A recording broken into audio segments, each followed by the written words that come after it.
This is the end of the beginning. Welcome to today's show. It is Halloween. Obviously, this is one of the most satanic days of the year, if not the most satanic day of the year. Obviously, this is when the veil is at its thinnest, which means spiritual warfare is at its highest.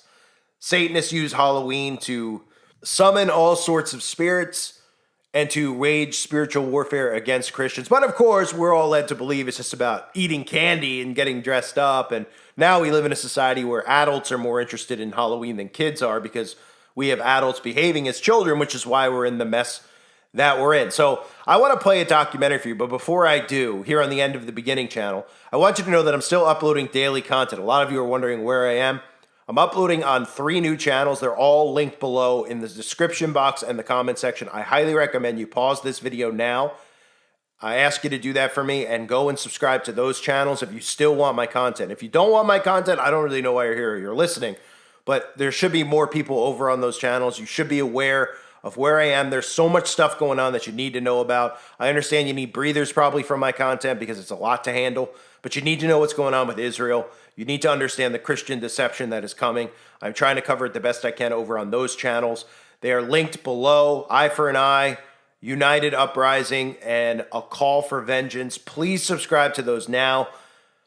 I'm going to play for you this documentary that I've used over the years in regards to Halloween and what it's really about. So enjoy. Here it is.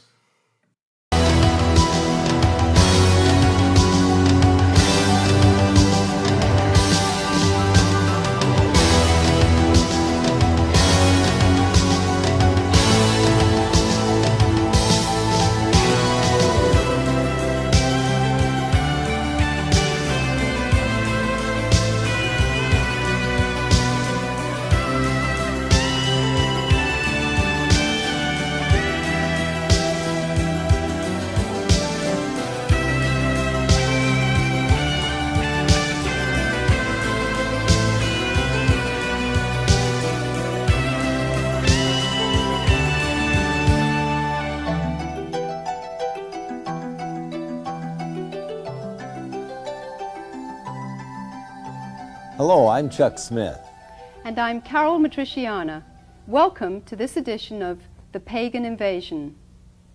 Halloween is a festival that conjures up images of ghosts, skeletons, black cats, witches on broomsticks, and little costumed children scurrying about the neighborhood.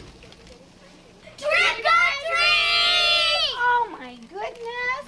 Hi there. This is all my candy. And who are you? Vampire. Dracula's wife.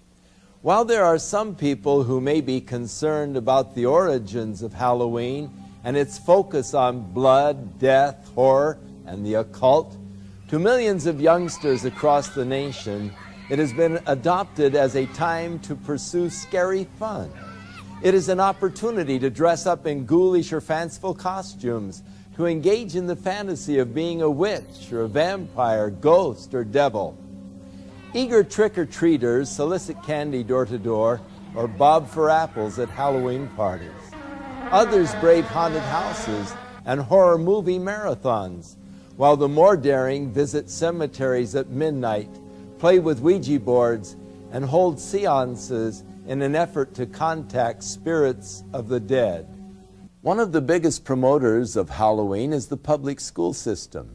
School-sponsored Halloween-themed activities often include dances, costume contests, carnivals, and arts and crafts projects. Education officials admit that more effort is usually put into the celebration of Halloween than any other holiday, including Christmas and Easter. Is the stimulation of a child's sense of fun and fear all there is to Halloween? Or is there more? For many entrepreneurs, Halloween is big business, a major promotional event used to bring in billions of dollars worth of revenue.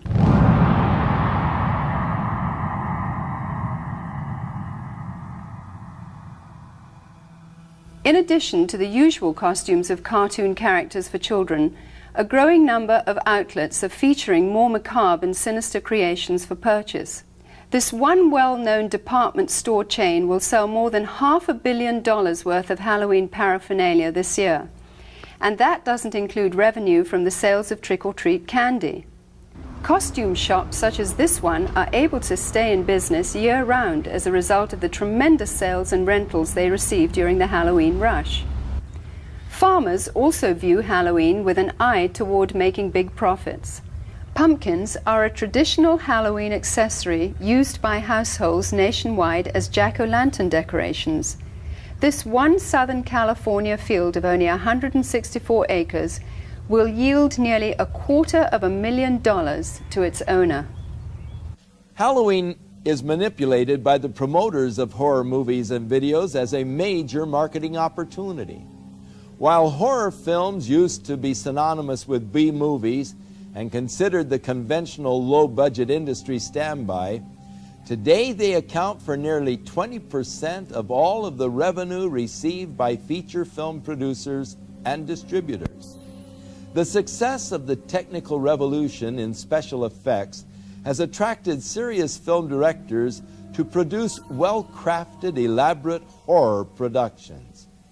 A recent visit to the Video Software Dealers Association exhibition in Las Vegas showed that the two biggest selling artistic genres were pornography and horror. Hollywood is continuing to capitalize on society's growing craving for the occult and demonic. The irony is that while these producers label such films as fun and make-believe, many of them hire practicing witches or Satanists as technical advisors who ensure the authentic reproductions and performances of rituals, sacrifices, spells, and curses. People are so hyper during the day, they need to come home and watch something that's totally unreal so they can release themselves from all the pressures. It's just the type of thing that makes you laugh and forget about life. Over the last 2 decades, most horror films have become far more graphic in their depictions of violence and cruelty. Movies affectionately known as splatter films routinely detail torture and dismembering of bodies, drinking of blood, cannibalism, rape, and a host of other grotesque atrocities. Well, we think it's pretty fun. A lot of people just like it because it's fun, it's wacko, it's not real, and so it's just the type of thing that people like to watch because you don't have to think reality when you watch it. When it comes to gore or splatter or any other particular genres, the justification lies in our Constitution. I don't feel anybody has the right to tell me what I can or cannot watch. Most of these films receive R ratings, which mean that children under 17 cannot view the film or rent the video without the accompaniment of an adult. Yet this precaution is seldom enforced, for 15 is the average age of those who see these films. While many producers claim that these gruesome spectaculars are merely fun and not dangerous to the psyche of our youth, many of the scenarios from the horror films are duplicated in copycat crimes which make for sensational headlines.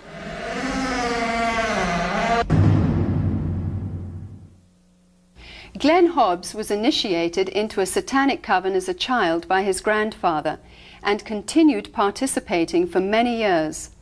I recently asked Glenn about his involvement and the importance of Halloween to the occultist. Well, my involvement in satanic worship was, I was involved in it as a child. Of course, I was a generational Satanist, what they call a generational Satanist, and what that means is that my family was involved in it and their family before them. Now, my earliest rememberings of Halloween and some of the things that were involved was, it was a very dark time for me as a child. It was something that I didn't enjoy. Glenn, could you tell us about your involvement in any rituals at Halloween as a child? There was another little girl that was involved in the occult with me, and her name was Becky. Now, Becky was a different type of child. She was blessed to be a sacrifice. I was being blessed to be a high priest, where she was being blessed and born into the coven there to be a sacrifice. Now, we were in a ritual where we were married together. It was a marriage to the beast. And me and the little girl were married together, and there was a lot of sexual abuse that took place, and a lot of blood that was spilt over us, joining us together. When do Halloween rituals actually begin, and what is the ultimate purpose of Halloween? Well, the ritual that I remember the most clearly began about the end of September.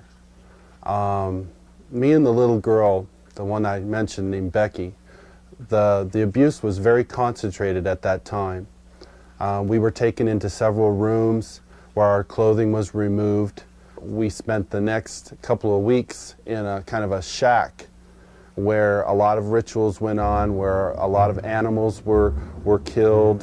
They summoned Lucifer and his spirit to come and possess me, and so that I would be blessed to take over the position of the high priest at a certain point in time.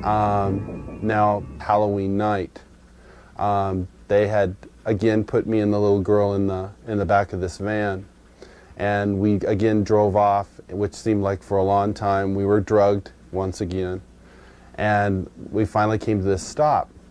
They took the little girl out and they left me in the van. I could hear a lot of commotion that was going on outside. People that were screaming and yelling, and this low murmuring and moaning noise that was going on, like some kind of a low chanting noise that was going on. So I knew in my mind there was some type of a ritual going on, because I'd heard that many times before. You know, it was real common to see people fall on the ground and convulse and go into convulsions during rituals and stuff with the demonic presence that were around. And finally, a woman came to the back of the van and she said, "It's time to go." And she brought me out of the van, and I could see that there was just a lot of people around. Some were dressed in dark brownish kind of robes with hoods over them. They took me up and they led me up to this stone altar. And I remember I saw the little girl, and she was on the altar. Now at first, you know, I just wondered what was going on, because you never knew. I mean, they used the altar for a lot of different things. They could have just been sacrificing an animal over, could have been a sexual abuse from the high priest onto her. You know, it was a hard thing to know for sure. Well, they ushered me up to the altar, and I could see that they had bound her feet. They had her feet spread apart, her legs, and they had bound them to the ends of the altar, and they had taken her arms, which were laying out this way, and roped them to the altar, which had little kind of like hooks, which they could bind the ropes around. And she was really white. I remember seeing her, and she was just real pale and real white. And I noticed that they had slit the bottoms of her feet and her wrists, and they were taking the blood that was running out of those areas and putting them into chalices and passing those cups around to different people who were partaking of her blood. Then the high priest, he took the athami, or the ritual knife, and he picked it up and he put my hand on it, and then he forced it into her chest. So when I think back on Halloween, you know, over that period of time that happened, you know, that was the climax event, Halloween night, where they killed that innocent little girl. And this is something that's happening every Halloween. That's not just an isolated event. I mean, there are children all over the world who are losing their lives during Halloween night, and yet we, as a society, we go out and celebrate it, and we go door to door and we ask for candy, and it's a big celebration to us. And I think it's quite ironic how one group of people are thinking it's fun, and another group of people are taking human life, and yet they don't, you know, there seems to be this wall and nobody wants to face the facts of what's really going on. Today, reports from all over the world show a growing concern over the mushrooming attraction towards the occult. Heinous crimes connected with the occult, according to police, are reaching epidemic proportions. Halloween is the time when community service organizations warn that children and animals are most likely to be abducted. To truly understand the significance of Halloween and its role in this mayhem, we must go back to its historic roots.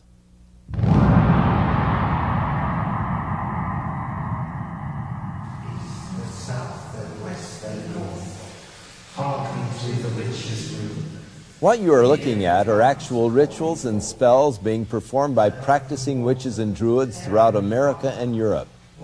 These are not actors or reenactments, they are real. Most of Halloween's customs are the remainders of pagan superstition relating to Samhain, the Druidic New Year.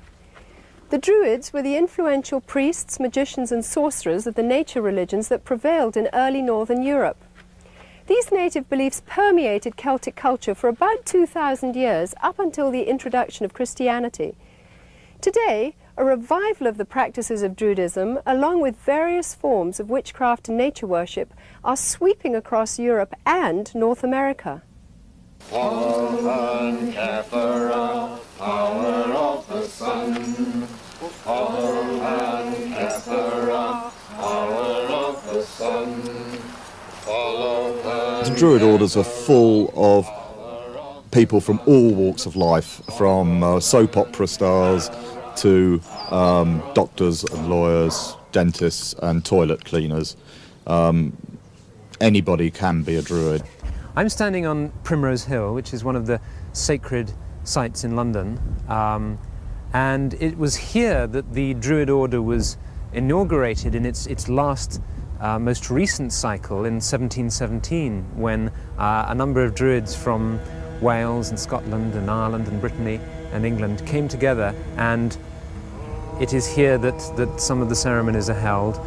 Samhain was seen as a time when the dividing line between the dead and the living was at its thinnest.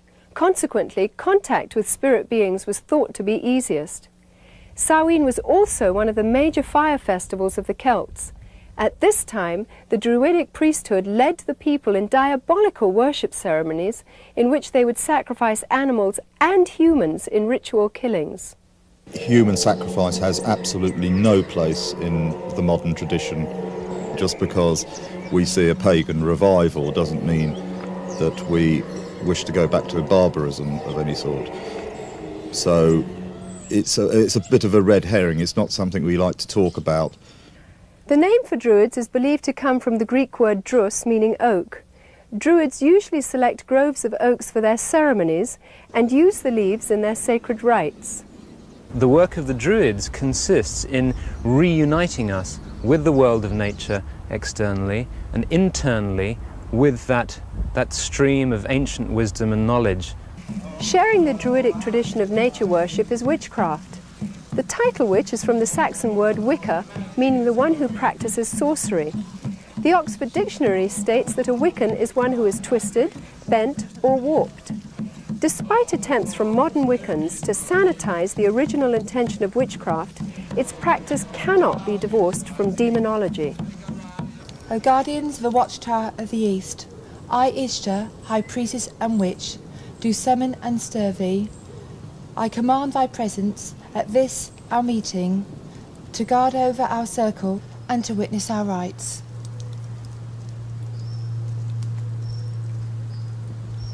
So mote it be. So mote it be. My mother was a witch, and my grandmother was a witch, and I have been a witch for as long as I can remember.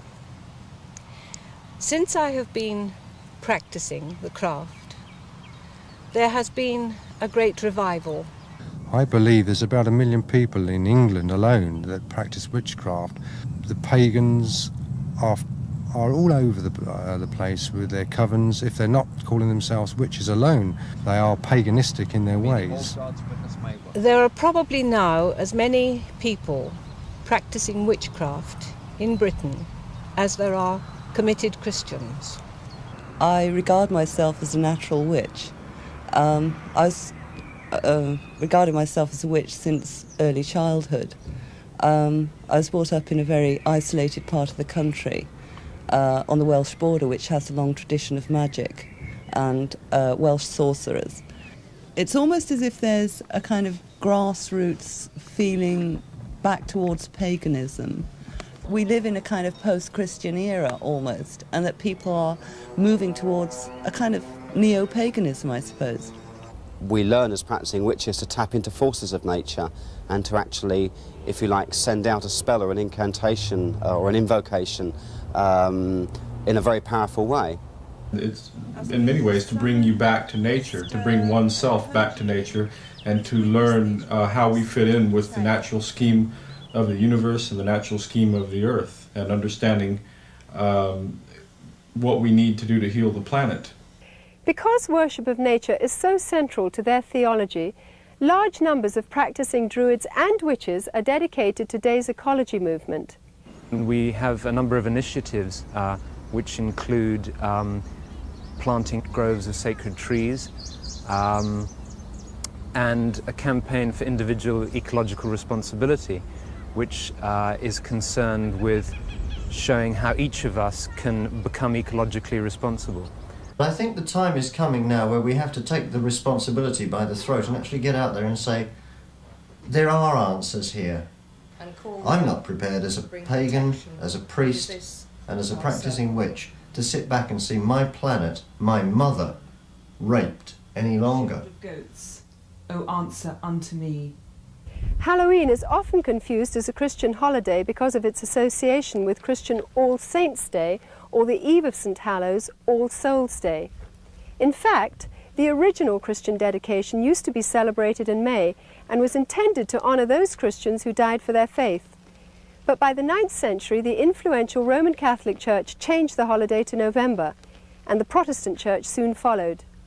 Today, a thin Christian veil attempts to disguise an ancient pagan festival of the dead, which has become not only a secular observance, but notorious as the most favoured holy day of witches, sorcerers and devil worshippers. I can't really say when I became interested in Wicca, because it's always been part of me, part of my roots. I love Halloween. I think I'm a very autumn person.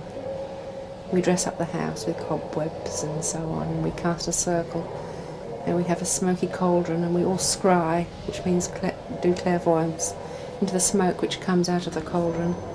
And we open the gates of the underworld, and if any spirits want to come forward and speak, we listen to them. My first initiation, when I became first degree, was on Halloween, and I felt very, very much in tune with the god. The ancient Druids worshipped Baal, one of the most powerful of all the demon kings. In the list of Enochian demons, Baal is said to be a king which is of the power of the East. Eastern religions emphasize that spiritual power comes from meditation.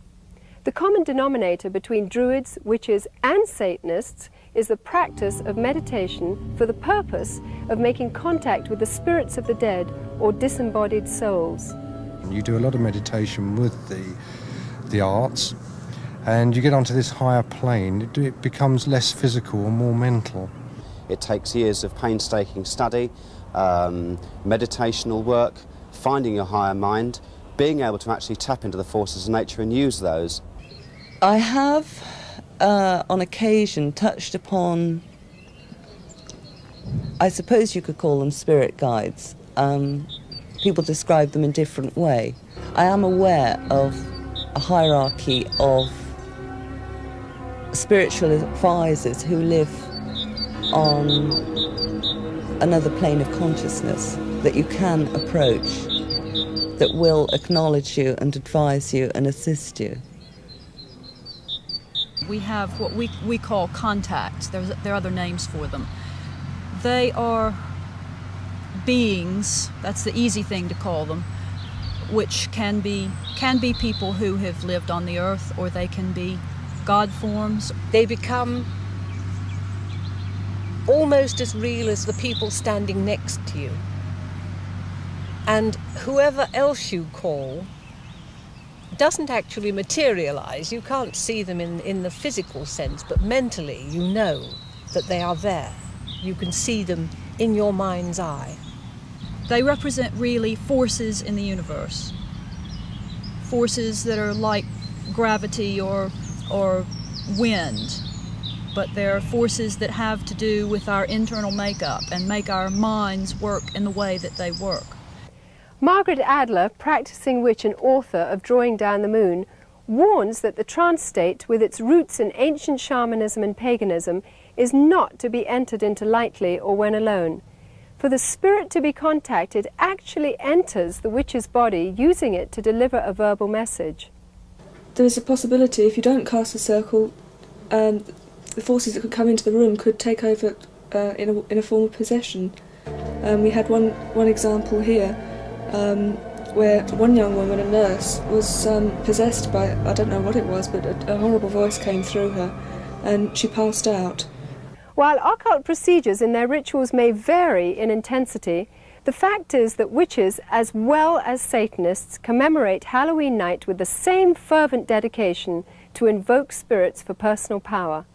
Queen of heaven, queen of hell, horned hunter of the night, lend your power unto our spell, and work our will by magic right.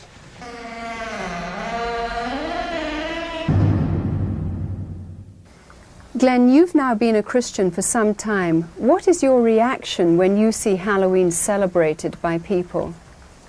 Whenever Halloween time starts coming around, about the 1st of October, you go into the stores, you see the costumes, you see the mother with her little girl putting the witch's hat on her, and the little boy getting excited about getting the devil mask, and you see the candy, you see the Halloween pumpkins, you see people decorating their houses with skeletons and all these symbols of death.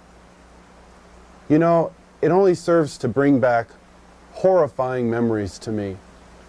Memories of death, memories of children being so abused, so ripped of everything, their character, all in the name of Satan. If a person could really stop the next time they go into that store and realize that there are children who are going to lose their life because people are taking this a step further. There are people out there who don't just celebrate Halloween with trick-or-treat candy. This is a religious holiday to them. This is something that is holy and sacred, and they are taking innocent human life. I can't say, go ahead and have Halloween fun. It doesn't matter if you're participating in Halloween, even if you're not a Satanist, you know, if it's just for fun. No, because these Satanists are using this as a smokescreen. Glenn, you said that Halloween is a religion of Satan. What do you think when you see churches and Christians celebrating Halloween? It makes me sick that the Church of Jesus Christ would take on this horrible demonic thing that is happening in our world. Christians should be the ones who are standing up against this. Christians should be the one who are saying these terrible things are happening and we want to stand against this. Churches should not be having these Halloween parties at all. They should be coming together as brothers and sisters in Christ, binding together and coming against these dark forces, praying for these children that God will spare their lives, that somehow God will intervene and save these children. Whether the public chooses to believe in the frightening growth of Satanism or not, the fact is that a highly organized network of Satanists are operating in America and Europe today. They seem to be respectable members of society and are integrated into all professions and walks of life. We go now to a special report from noted author Hal Lindsey, who is on location at a site known to be used for satanic rituals.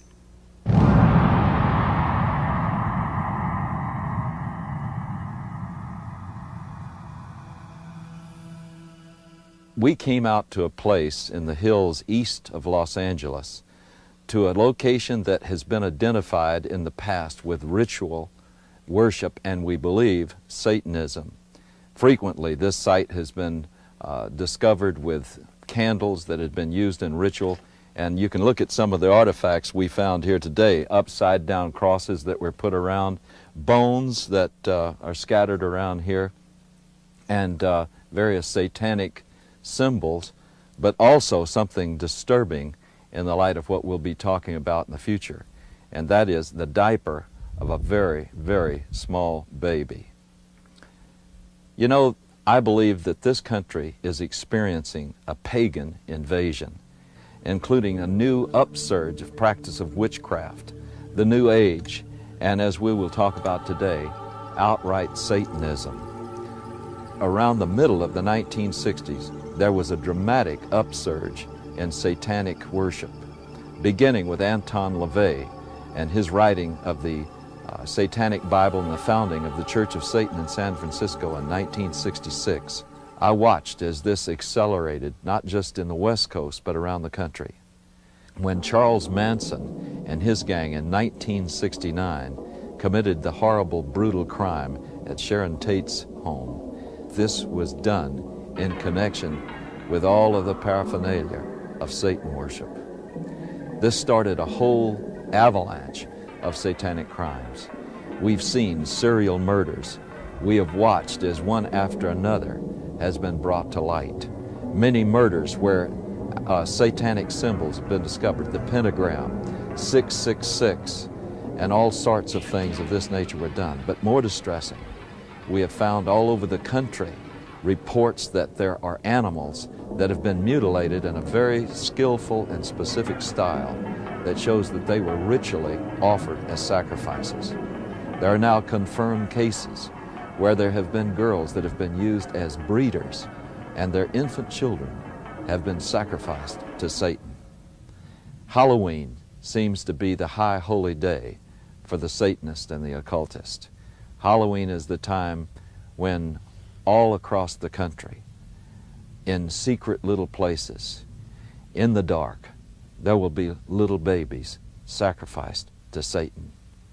You don't believe it? I know it's hard to believe myself.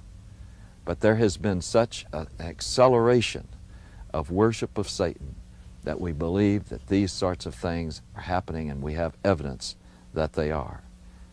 Satanism exists in this country as it exists elsewhere. It is appallingly evil. It is about murder. It is about child abuse. It's about sexual abuse. It is no joke and must be taken seriously and must be dealt with. If they can ritually abuse children, if they can in any way sexually abuse children, anything to destroy a child's innocence or their trust or their wonder at the world, they will do it. The most tragic stories that I've ever heard are where a child has told people what's been happening and the adults have said, don't be stupid, that doesn't happen in this country, you're making up stories, you're lying. The problem we're coming across is that the higher officials in these public organizations do not want to acknowledge that this is occurring. We need to lift that veil of misunderstanding and saying, hey, this is a crime to be dealt with. It's the crime of the 90s. It's not going away. Satanists want to recruit. We know that it's been going on for many years. This is not new, but their arrogance and their outwardness about the way they recruit is becoming unbelievable. Sometimes they'll simply suck them in through the local high schools, sex and drug parties. We have an epidemic of young people participating in some strata of Satanism.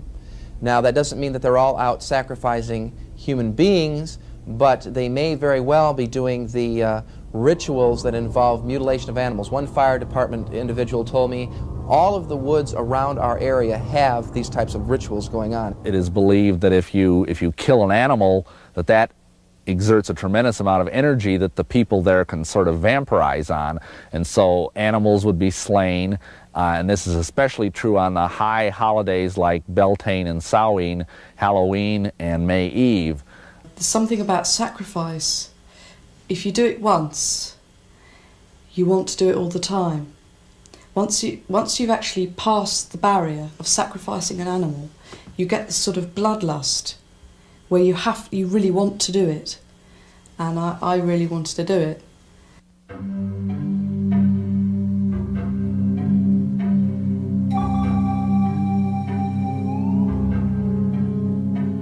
This lady in a black robe came forward with this little baby, and at first I didn't realize it was a real baby, and she just laid it on the altar.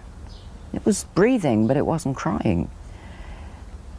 And then the high priest just took the athame, or the ceremonial dagger, and just cut the baby's throat and caught the blood in a chalice. At that point, I was staggering, reeling. I thought I was just going to throw up. I just couldn't believe it. But by then, I was so scared that I just stood there. And then when I was led forward, I thought, this is it. It's your turn. They're going to kill you. And I was lifted up onto the altar. Now, I at that time was still in white. It was part of a sacrifice known as the sacrifice of the White Virgin.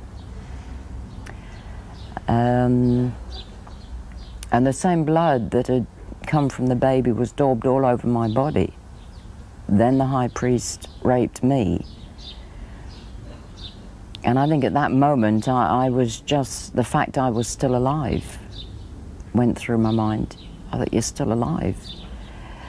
I then had to sign in blood a parchment stating that I would never ever reveal what had happened in a coven. If I did, I would die. Are human beings being sacrificed? Yes, they are. There's a lot of things that I would look for to make a determination on a ritualistic crime. It could be marks that are found at the scene. It may be things like a pentagram. It may be an upside-down cross. It could be, again, the number 666. It could be a loss of blood in the body, certain parts removed in a certain manner. They're victims. Some are targeted for specific reasons. One, because they wouldn't join. Two, because they did join and they want to drop out. Some of their victims are themselves. They voluntarily do it. In many satanic groups, a mother will be asked to sacrifice her own child to Satan, and she may even, in fact, be ritually impregnated to do that. She may even specifically have been impregnated, and then when the child is born, they never register the child as being born, and they kill it in a very horrible way, and sometimes the mother herself is actually asked to do it. Some of you may not even believe what you've just seen. You may believe that this is just something that's aberrational and that it just doesn't reach the mainstream of America. But just think about some of the headlines we've had recently. The case in Matamoros, where a group in Mexico were practicing human sacrifice, where they kidnapped and actually sacrificed several innocent young people. And think about the Night Stalker case here in Los Angeles, with Ramirez brazenly flashing the satanic symbol and saying, "Hail Satan," and holding up his palm with a pentagram in it. And yet Ramirez was convicted of some of the most brutal crimes that we've ever seen in this civilized society. One case where he caused the woman to say, "Hail Satan," while he was raping and sodomizing her alongside of her husband, whom he had already murdered. These are things that were done as a result, I believe, of getting involved in Satanism. The real Satanists, the hardcore Satanists, are involved in criminal activity, and for that reason they are going to try and look as normal as possible, the better to be able to deceive you. They're doctors, they're lawyers, they're teachers, they're oftentimes people who are in positions of great influence over small children.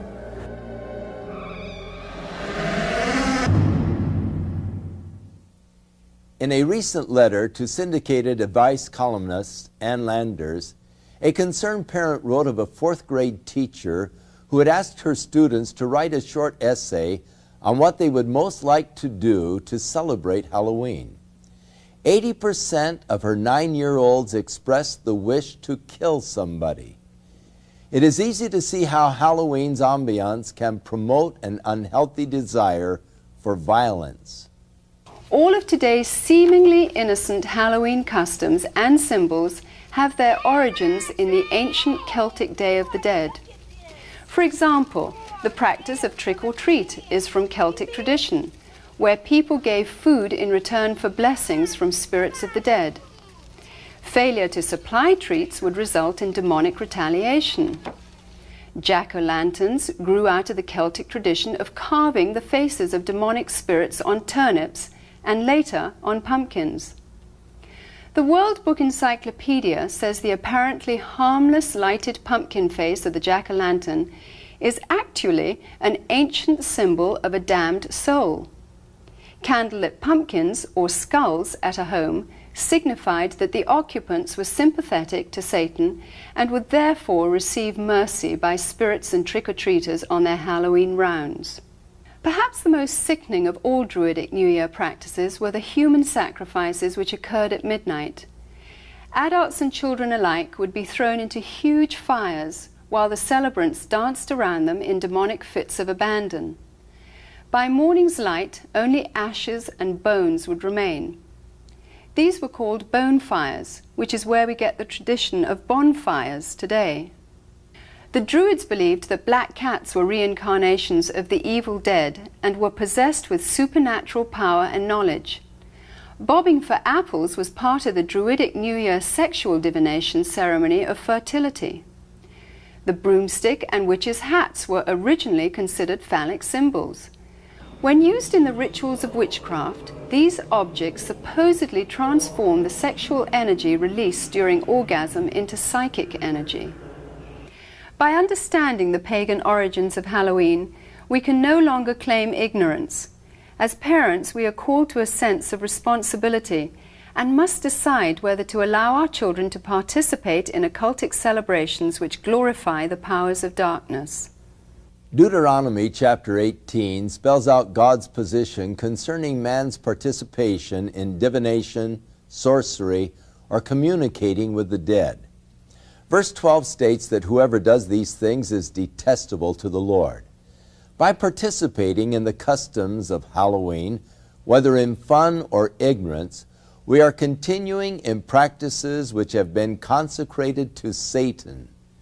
People who love the Lord should stand for separation from these things and not compromise. Christians can gather together at Halloween and use the night to educate themselves to the dangers of paganism and to take the opportunity to pray and wage spiritual warfare against the powers of darkness in their community. It can be combined with a time of worship, praise, and thanksgiving to our Heavenly Father for victory over Satan, death, and hell. Many of the people appearing on this program got involved in the occult because of a desire for divine-like power. The source of occult power is Satan. It is deceptive, exploitive, and will eventually fail to deliver on its promises. And there is always a hidden and heavy price to pay. The power God offers mankind, on the other hand, stems from a personal caring for that which He created. If you don't know God, but would like to experience His life-changing power, then recognize that Jesus Christ wants to be the Lord and Savior of your life. If you accept the fact that His death and resurrection is payment in full for all of your sins, you will have everlasting life. Within all of us, there is a God-shaped vacuum. Throughout the ages, man has attempted to fill that void with the things of the world. But it is only through a relationship with our Creator that we can be truly satisfied. His Holy Scriptures reveal the way in which we can be reconciled to God, and that is through the provisions of His Son, Jesus Christ.